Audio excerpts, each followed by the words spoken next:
Sharqiy Turkiston mustaqillik davosining boshlamchisi. Uyg'ur xalqining faxrlik o'g'loni, jangovar jasur ustozimiz marhum Ahmad Egamberdining vafotiga cho'nqur ta'ziya bildiramiz. Sharqiy Turkiston informatsion markazi. Ali hurmatga sazovar millatparvar zot.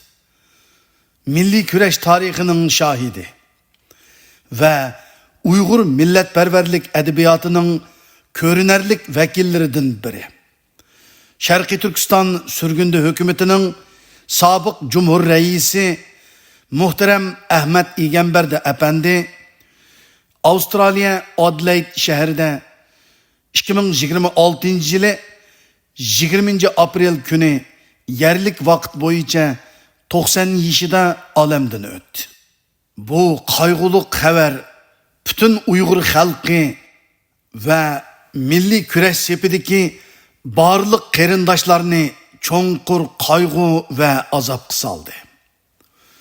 Bu munosabat bilan Sharqiy Turkiston informatsion markazi raisi Abdujalil Qaraqosh Efendi ta'ziyanoma e'lon qilib mundoq dedi. Ahmad Egamberdi Efendi ömür boyu Uyghur milli azatlık körüşüge bağışlanğan milletperverlik ruhinin canlıq tipiydi.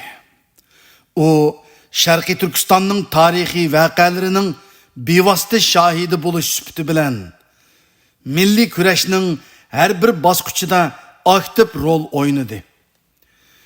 Avustraliyada yaşagan mezgilida Sharqiy Turkiston jamiyatining qurilishi ve terakkiyatıga töhfə qo'shib sürgündü hükümetinin rehberlikini üstüge aldı.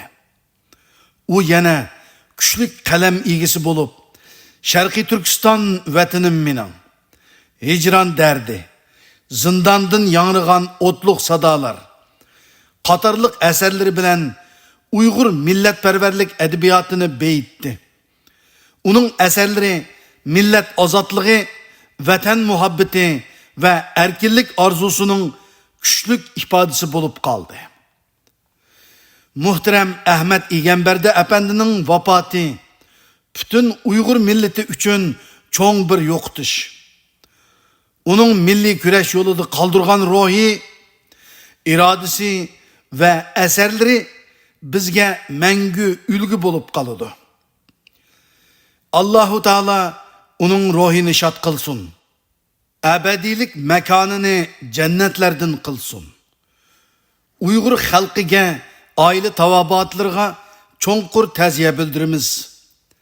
Milli kurash yolida qurban bolgan ve kurash qilgan barliq qarindoshlarımızga Allah rahmet kılsın. Muhterem Ahmad Egamberdi Efendi. Allahu Teala sizning ruhingizni shod qilsin. Milli kurash ruhingiz davomlashidir. Sharqiy Turkiston informatsion markazi 2026 yılı 20 aprel